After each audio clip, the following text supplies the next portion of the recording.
Tamil TV நேயர்கள் அனைவருக்கும் வணக்கம். இது பென்ஸ் 360 வழங்கும் பேசும் நேரம். பேசும் நேரம்.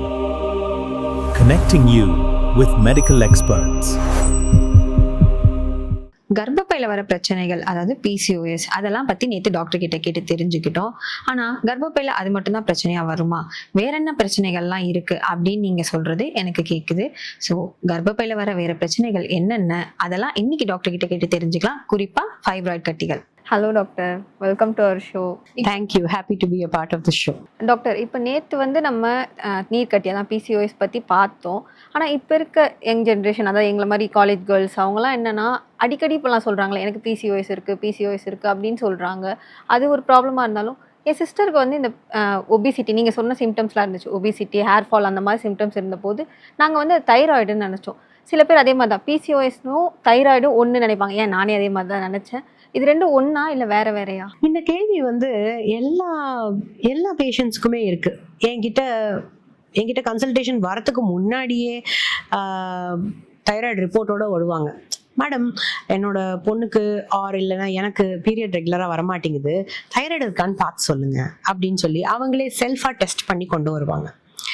ஸோ இப்போ தைராய்டுங்கிறது இட் இஸ் அ கிளாண்ட். அது நம்மளோட கழுத்து பகுதியில் இருக்கு. So it's a gland. அந்த கிளாண்ட் இட் செக்ரீட்ஸ் ஹார்மோன்ஸ். அந்த hormones are actually helping the woman ரெகுலராக பீரியட்ஸ் வரத்துக்கு. அதுவும் ஒன் ஆஃப் த ரீசன்ஸ். இப்போ தைராய்டு ஒழுங்காக வேலை செய்யல அப்படின்னா 2 entities ஆர் தேர். ஒன்று கம்மியாக வேலை செய்யுது, இல்லைன்னா ஜாஸ்தியாக வேலை செய்யுது. சரியா? அதை ஹைப்போதைராய்டிசம் ஆர் ஹைப்பர் தைராய்டிசம் அப்படிங்கிறது சொல்லுவோம். ஸோ இப்போ மோஸ்ட் காமனாக நீங்கள் பார்த்தீங்கன்னா ஹைப்போதைராய்டிசம் தான் மோஸ்ட் காமன். அதில் வர சிம்டம்ஸ் எல்லாமே உங்கள் PMOS சிம்டம்ஸ் மாதிரி தான் இருக்கும். ஸோ ஹேர் ஃபால் இருக்கும், ஒபிசிட்டி இருக்கும், பீரியட் இரெகுலராக இருக்கும். ஸோ அது எப்படி கண்டுபிடிக்கிறது? நம்ம அது தைராய்டுனாலையா இல்லை PMOSனாலையா அப்படின்னு கேட்டால் ஒன்லி அல்ட்ராசவுண்ட் பண்ணி நம்மளோட சினப்பையில் குட்டியாக நீர்க்கட்டி இருக்கு அப்படின்னா அப்போ அது PMOS இருக்கிறதுக்கான வாய்ப்புகள் இருக்கு அப்படிங்கிறது அர்த்தம். ரெண்டாவது, PMOSோட சிம்டம்ஸ் லைக் நம்மளோட அந்த கழுத்தொட்டில அந்த கருப்பா இருக்கிறது, அப்புறம் அந்த ஆக்னே வருது, அதெல்லாம் இருக்கு இல்லையா? That also will add only to PMOS. So இப்போ தைராய்டு ஜென்ரலாகவே இப்போ ஒரு பேஷண்ட் எனக்கு பீரியட் ரெகுலராக வரல அப்படின்னு சொல்லிட்டு வந்தாங்கன்னா நாங்களுமே சரிம்மா நம்ம ஒரு தடவை தைராய்டு கிளாண்டை செக் பண்ணி பார்க்கலாம்னு சொல்லி தான் எழுதி கொடுப்போம்.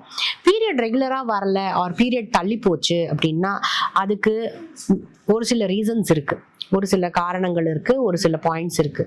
மோஸ்ட் இம்பார்ட்டன்ட் பாயிண்ட், நம்ம பெண்ணா இருந்தாலே சப்போஸ் பீரியட் ஒழுங்கா வரல அப்படின்னா பிரெக்னன்சியை ரூல் அவுட் பண்ணணும். வெதர் நம்ம பிரெக்னெண்டா இருக்கோமா இல்லையா அப்படிங்கறது அதை ரூல் அவுட் பண்ணணும்.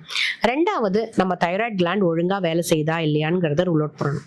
மூணாவது, நம்ம ஒரு ஸ்கேன் பண்ணி பார்த்துட்டு நமக்கு சினப்பையில குட்டியா ஏதாவது நீர்க்கட்டி மாதிரி இருக்குதாங்கிறத நம்ம ரூல் அவுட் பண்ணணும். நாலாவது, நமக்கு ரத்த சோகை இருந்தாலும் நமக்கு நார்மலா மாசம் நமக்கு பீரியட்ஸ் வராது. ஸோ நம்ம ரத்த சோகை இருக்குதான்னு நம்ம அதை நம்ம பார்க்கணும்.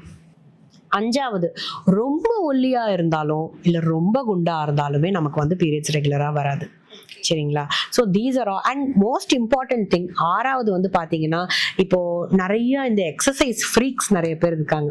எக்ஸசைஸ் பண்றது நல்லதுதான், உடம்புக்கு ரொம்ப நல்லது. மாசத்துக்கு தட் இஸ் எவ்ரிடே நீங்க பாத்தீங்கன்னா at least 1 hour exercise is must. டெஃபினட்டா நம்ம பண்ணணும். நம்ம உடம்பையும் மைண்டையும் சோலையும் சேனா வச்சுக்கிறதுக்கு exercise is very important. But over doing of anything is not good. So overdoing of exercise is also not good. So இப்ப நிறைய எக்ஸசைஸ், பயங்கரமா எக்ஸசைஸ் பண்ணி ஒரு நாளைக்கே 4 மணி நேரம் 5 மணி நேரம் எக்ஸசைஸ் பண்றோம் அப்படின்னாலுமே அதுவுமே நம்ம பீரியட்ஸை தள்ளி போடும். இப்போ இந்த மாதிரி ப்ராப்ளம்ஸ்லாம் வராமல் இருக்கணும்னா என்னெல்லாம் பண்ணலாம் doctor? Yes, very nice question. இதுதான் எல்லா பேஷண்ட்ஸும் என்கிட்ட கேட்பாங்க, மேடம் இதை சரிப்படுத்திட முடியுமா, நாளை பின்ன இதெல்லாம் நான் இல்லாமல் நான் என்ன பண்ணணும் அப்படின்னு சிம்பிளா சொல்லணுமா, எங்களுக்கு as a gynaecologist PMOS and PCOS treat பண்றது ரொம்ப ஈஸி. ஏன்னா நாங்க ஒன்றும் எழுதி தர தேவையில்லை, எஃபர்ட்லாம் நீங்க தான் போடணும். சரியா? என்ன எஃபர்ட்? ஒழுங்கா சாப்பிடணும், டயத்துக்கு தூங்கணும், எக்ஸசைஸ் பண்ணணும், ஃபிட்டாக வச்சுக்கணும். இவ்வளோ மட்டும்தான். Exercise, life style modification, good sleep, 8 மணி நேரம் குட் ஸ்லீப் இருக்கணும். அண்ட் லைஃப் ஸ்டைல் மாடிஃபிகேஷன், அப்புறம் இந்த ஆல்கஹால், ஸ்மோக்கிங் அதெல்லாம் கொஞ்சம் கட் பண்ணிக்கலாம். ஸோ ஆல் தீஸ் திங்ஸ் இது பண்ணிட்டு ரெகுலர் எக்ஸசைஸ் பண்ணி 5% ஆஃப் யுவர் பாடி வெயிட்டை நீங்கள் குறைச்சிங்கனாலே உங்கள் பீரியட்ஸ் மாதம் பியூட்டிஃபுல்லாக வந்துடும். டாக்டர் இப்போ அதே மாதிரி இப்போ நம்ம நல்ல ஃபுட் சாப்பிடணும்னு சொன்னீங்களா, என்ன மாதிரி ஃபுட்லாம் நம்ம சாப்பிடலாம், இல்லை இந்த மாதிரி ஃபுட்லாம் சாப்பிடக்கூடாது? நம்ம பாட்டி காலத்தில் பார்த்தீங்கன்னு வச்சுக்கோங்களேன், ஃபுட் ஆப்ஷன்ஸே கிடையாது. ஆனால் இப்போ நீங்கள் பார்த்தீங்கன்னா தெருக்கு தெரு ஆப்ஷன்ஸ் இருக்குது. ஏன், ஒரு தெருவில் நீங்கள் போனீங்கனாலே ஒரு பக்கம் ஷவர்மா விற்கிறாங்க, ஒரு பக்கம் தோசை இருக்குது, ஒரு பக்கம் பரோட்டா இருக்குது, ஒரு பக்கம் கேக் இருக்குது, என்னென்னமோலாம் ஆப்ஷன்ஸ் இருக்குது இல்லையா? ஸோ அதனால நம்ம பாட்டி காலத்துல ஏன் அவங்களுக்கு இந்த மாதிரி ப்ராப்ளம்ஸ் வரலங்கிறத இப்போ யோசிச்சா அவங்களுக்கே ஆன்சர் வந்துரும்னு நான் நினைக்கிறேன். ஃபுட்டோட ஆப்ஷன்ஸ் இங்கே நிறைய இருக்காங்க, அவங்க அதுதான் ஹெல்த்தி மட்டும் சாப்பிட்ருப்பாங்க. கரெக்ட். ஸோ அதனால ஃபுட் வந்து என்னன்னா, நம்ம ஒரு ஃபுட்டு எடுத்துக்கிறோம், நம்ம ஒரு தட்டில் வந்து சாப்பாடு போட்டு சாப்பிட்றோம் அப்படின்னு வச்சுக்கிட்டிங்கன்னா அதில் 1/4 ஆஃப் த பிளேட் மட்டும்தான் நமக்கு கார்போஹைட்ரேட்ஸ் இருக்கணும். விச் மீன்ஸ் கார்போஹைட்ரேட்ஸ்னா நம்மளோட அரிசி, நம்மளோட சப்பாத்தி, பூரி இதெல்லாமே கார்போஹைட்ரேட்ஸ். ரிஃபைன்டு வீட்டை டெஃபினட்டாக நம்ம தவிர்க்கணும். ரிஃபைன்டு வீட் இஸ் மைதா, அதை டெஃபினட்டாக தவிர்க்கணும். கோதுமை அண்ட் நம்மளோட அரிசி இதெல்லாம் வந்து நமக்கு கார்போஹைட்ரேட்ஸில் வரும். பிரெட் கார்போஹைட்ரேட்ஸில் வரும். அது வந்து 1/4 of the plate.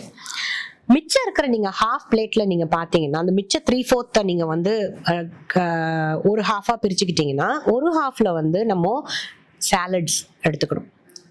Cut salads எடுத்துக்கணும். அதுக்கப்புறமா நம்ம கீரை வகைகள், என்ன சீசனல் கீரை வருதோ, ஃபேன்சியாக இந்த கீரை அந்த கீரை அப்படின்லாம் இல்லை, எந்த சீசனல் கீரை வருதோ அந்த கீரையை எடுத்துக்கலாம். 3வது பல்சஸ், ரொம்ப இம்பார்ட்டன்ட். தால். ஸோ இப்போ வெஜிடேரியனாக இருக்கீங்க அப்படின்னா உங்களுக்கு அந்த ப்ரோட்டீன் எங்கேருந்து வருது அப்படின்னு கேட்டிங்கன்னா உங்களுக்கு வந்துட்டு நீங்கள் சாப்பிட்ற தால்லேருந்து வருது. உங்களோட தால் பல்சஸ், அப்புறம் அந்த சன்னா, அதுக்கப்புறம் அந்த காராமணி, அதுலேருந்து தான் உங்களுக்கு வந்துட்டு ப்ரோட்டீன் வருது. இப்போ நான் வெஜிடேரியன் சோர்சஸ் நீங்கள் எடுத்தீங்க அப்படின்னா உங்களுக்கு வந்து முட்டையில் வருது, சிக்கனில் வருது, ஃபிஷ்ஷில் வருது, சரிங்களா, மட்டனில் வருது. இது எல்லாத்துலேயுமே நமக்கு வந்து ப்ரோட்டீன் நிறையா இருக்குது. ப்ரோட்டீன் நம்ம நிறைய எடுத்துக்கணும். ஃபைபர், அடுத்தது ஃபைபர் எங்கேருந்து வருது அப்படின்னு பார்த்தீங்கன்னா நம்மளோட நார்ச்சத்து காய்கறிகள், நம்ம வாழைத்தண்டு, நம்மளோட கீரை, கேரட்டு, நம்மளோட பீன்ஸ், அப்புறம் அவரைக்காய், இது எல்லாத்துலேயுமே பச்சை காய்கறிகள் எல்லாத்துலேயுமே நமக்கு வந்து நார்ச்சத்து நிறைய இருக்கு. இப்போ காய்கறிகள் நம்ம நிறைய சாப்பிடணும்னு சொல்றோம். இதுலயே காய்கறிகள்லயே நல்ல காய்கறிகள் அண்ட் ஓரளவுக்கு ஓகே காய்கறிகள் இருக்கு. ரூட் வெஜிடபிள்ஸ் அண்ட் நார்மல் காய்கறிகள். ரூட் வெஜிடபிள்ஸ்னா நம்மளோட பீட்ரூட்டு, நம்மளோட கேரட், நம்மளோட உருளைக்கிழங்கு, நம்மளோட சேப்பங்கிழங்கு, கருணக்கிழங்கு, மரவள்ளிக்கிழங்கு, இது எல்லாமே வந்து நம்மளோட ரூட் வெஜிடபிள்ஸ். இதெல்லாம் நம்ம வந்து கொஞ்சம் கம்மியாக எடுத்துக்கணும். அண்ட் மற்ற காய்கறிகள், பூமிக்கு மேலே வளையிற காய்கறிகளை கொஞ்சம் நிறைய எடுத்துக்கணும். அண்ட் ரிஃபைன்டு சுகரை வந்து கம்மி பண்ணிக்கணும். இப்போ நம்ம காஃபியில் சுகர் போடுறோம், டீயில் சுகர் போடுறோம், கேக்ஸ், பேஸ்ட்ரீஸ், பர்கர்ஸ், பீட்சாஸ் இதெல்லாம் நம்ம கொஞ்சம் கம்மியாக சாப்பிடணும். ஐஸ்கிரீமாக இருந்தாலுமே டெய்லி ஐஸ்கிரீம் சாப்பிட்டாலுமே நமக்கு உடம்புக்கு சரி வராது. ஸோ அதனால எல்லாமே திட்டமாக எடுத்துக்கணும். அண்ட் நீங்கள் ஒரு மீல் சாப்பிட்றீங்கன்னா அந்த மீலில் எப்பொழுதுமே ஞாபகம் வச்சுக்கோங்க, காலையில் பிரேக்ஃபாஸ்ட் சாப்பிட்றீங்க, மதியம் லஞ்சு சாப்பிட்றீங்க, நைட்டு டின்னர் சாப்பிட்றீங்க. பிரேக்ஃபாஸ்ட்டில் கார்போஹைட்ரேட் இருக்கணும், ப்ரோட்டீன் இருக்கணும், ஃபைபர் இருக்கணும். லஞ்சில் கார்ப், ப்ரோட்டீன், ஃபைபர். டின்னரில் கார்ப், ப்ரோட்டீன், ஃபைபர். டின்னர் சாப்பிடும்போது கார்போஹைட்ரேட் ரொம்ப கம்மியாக இருக்கணும். ஏற்கனவே நம்ம 1/4 சொல்கிறோம் இல்லையா, அதை விட கம்மியாக இருக்கணும். இப்படி பண்ணிட்டு ரெகுலர் எக்ஸசைஸ் நம்ம பண்ணோம் அப்படின்னா நமக்கு இந்த ப்ராப்ளம் வரத்துக்கு வாய்ப்புகள் கம்மி. இப்போது பிசிஓஎஸ் அதே மாதிரி இன்னொரு ப்ராப்ளம் வந்து இந்த ஃபைப்ராய்டு கட்டி அப்படின்னு சொல்கிறாங்களா, அது நிறைய பேர் இப்போ வருது அப்படின்னு ரீசெண்டாக நிறைய பேர் சொல்கிறாங்கல்ல. அது எதனால் வருது, அது என்ன அந்த கட்டி வந்து என்ன கட்டி? சில பேர் அதை வந்து கேன்சர்னு எடுத்துக்கிறாங்க. அது கேன்சர் கட்டியா இல்லை நார்மலாக, அதை எப்படி நம்ம ட்ரீட் பண்ணலாம்? ஃபைப்ராய்டுங்கிறது இப்போது எல்லாருக்குமே வருது. அது வந்து என்னென்னா நமக்கு கர்ப்பப்பை இருக்கா, ஓகே அதுல ஃபைப்ராய்டு வருது அப்படிங்கிற மாதிரி ஆயிடுச்சு. ஸோ இப்போ ஃபைப்ராய்டு கட்டிங்கிறது அது கேன்சர் கட்டி கிடையாது. Not all fibroids are cancerous. Less than 1% தான் அது வந்து கேன்சரா மாறதுக்கான வாய்ப்புகள் ரொம்ப அதிகம். ஸோ அதனால இப்போ ஃபைப்ராய்டு வருது அப்படின்னு நீங்க பாத்தீங்கன்னா நிறைய டிஃப்ரெண்ட் டைப்ஸ் ஆஃப் ஃபைப்ராய்ட்ஸ் இருக்கு. அது யாருக்கு வரும் அப்படின்னீங்கன்னா, யாருக்கெல்லாம் மாதவிடாய் வருதோ, மாசம் மாதவிடாய் வருதோ அவங்களுக்குலாம் ஃபைப்ராய்டு வரதுக்கான வாய்ப்புகள் இருக்கு. அது ஏன் வருது அப்படின்னா நம்மளோட ஹார்மோன்ஸ். ஒவ்வொரு மாசமுமே நமக்கு ஈஸ்ட்ரஜன் ப்ரொஜெஸ்ட்ரான் 2 ஹார்மோன்ஸ் இருக்கு. ஆனா நம்ம உடம்பு மெஷின் கிடையாது. மாசம் நம்மளோட அந்த ஹார்மோன்ஸோட லெவல்ஸ் வந்து ஏறும் இறங்கும். அதனாலதான் நீங்க பாத்தீங்கன்னா மாசம் வந்து நம்மளே பார்த்துருப்போம், போன மாசம் நம்மளோட ஃப்ளோ நிறைய இருந்தது, இந்த மாசம் கம்மியா இருக்கு. ஸோ அதுக்கான ரீசனுமே நம்மளோட ஹார்மோன்ஸ். அந்த ஹார்மோன்ஸை வந்து ரெகுலேட் பண்றது தான் சோ மெனி ஃபேக்டர்ஸ். நம்ம சாப்பாடா இருக்கட்டும், நம்மளோட ஸ்ட்ரெஸ்ஸா இருக்கட்டும், என்வாயன்மெண்டா இருக்கட்டும், நம்ம எடுத்துக்கிற மாத்திரைகள் மருந்துகளா இருக்கட்டும், anything of that sort. நம்ம வெயிட் ஏறுறோம், வெயிட் இறங்குறோம், anything, all these things play an important role. So இப்போ ஃபைப்ராய்டு வருது அப்படின்னா நம்ம வந்துட்டு எல்லா ஃபைப்ராய்டு கட்டிக்குமே நம்ம கர்ப்பப்பையை எடுக்கணுமா அப்படின்னா ஆன்சர் இஸ் நோ. எல்லா ஃபைப்ராய்டு கட்டிக்கும் கர்ப்பப்பை எடுக்கணுங்கிறது is not an answer. Fibroid கட்டி யாருக்கு வருது, ஃபைப்ராய்டு கட்டி என்ன சைஸ்ல இருக்கு, ஃபைப்ராய்டு கட்டி எவ்வளோ இருக்கு, இந்த ஃபைப்ராய்டு கட்டினால என்ன ப்ராப்ளம் வருதுன்னு இது எல்லாத்தையுமே அனலைஸ் பண்ணி தான் ஒரு பெண்ணுக்கு நம்ம கர்ப்பப்பை எடுக்கிறதுக்கு முன்னாடி இது எல்லாத்தையும் அனலைஸ் பண்ணி தான் எடுக்கணும். எடுத்தோம் கவுத்தோன்னு பண்ண முடியாது. ஸோ இப்போ அந்த கர்ப்பப்பையில ஃபைப்ராய்ட்ஸ் இருக்கும்போது என்ன மாதிரி சிம்டம்ஸோட வருவாங்க அப்படின்னு பார்த்தீங்கன்னா, நமக்கு உதிரம் ஜாஸ்தி வரலாம். ஸோ விச் மீன்ஸ் ஒரு நாளைக்கே ஒரு ஃபுல் பேக்கெட்டை யூஸ் பண்ணுற அளவுக்கு உதிரப்போக்கு இருக்கும். ரெண்டாவது வந்து அவங்களுக்கு ப்ரெஷர் சிம்டம்ஸ் வரலாம். உதிரம்லாம் எதுவுமே ப்ராப்ளம்ஸே இல்லாமல் ப்ரெஷர் சிம்டம்ஸ் மட்டும் வரலாம். விச் மீன்ஸ் யூரின் போர்ச்சே ஒரு மாதிரி டிஃபிகல்ட்டி இருக்கும், மோஷன் போர்ச்சே ஒரு மாதிரி டிஃபிகல்ட்டி இருக்கும். அப்போ என்ன ஆகுதுன்னா அந்த ஃபைப்ராய்டு கட்டி போய் நீர் பையிலையோ இல்லை மோஷன் பையிலையோ போய் அமுத்துது. அதனால நமக்கு வந்து அந்த ஒரு ப்ராப்ளம்ஸ் இருக்கலாம். மூணாவது வெரி ரேர்லி குழந்தையின்மை கூட வரலாம். ஸோ இந்த மாதிரி தான் யூஸ்வலாக வரும். அண்ட் நாலாவது மோஸ்ட் இம்பார்ட்டன்ட்லி வயிறு வந்து உப்புசமாக இருக்குது, பெருசாகிக்கிட்டே இருக்குது, அப்படி எந்த ப்ராப்ளம்ஸுமே இருக்காது, வயிறு உப்புசமாக இருக்குது அப்படிங்கிறது அது மட்டும்தான் வந்து சொல்லுவாங்க. ஸோ இப்போது ஒரு லேடி வராங்க, ஃபைப்ராய்டுக்கு வராங்க அப்படின்னா, அதுக்கு ட்ரீட்மெண்ட்க்கு வராங்க அப்படின்னு பார்த்தீங்கன்னா 40 வயசுக்குள்ளே இருக்காங்க அப்படின்னா நம்ம மோஸ்ட்லி எல்லா ஃபைப்ராய்டையும் ஆப்ரேட் தான் பண்ணி எடுக்கணும்னு அவசியம் கிடையாது. மாத்திரையை கொடுத்தும் சரி பண்ணலாம், ஆப்ரேட் பண்ணியும் சரி பண்ணலாம்.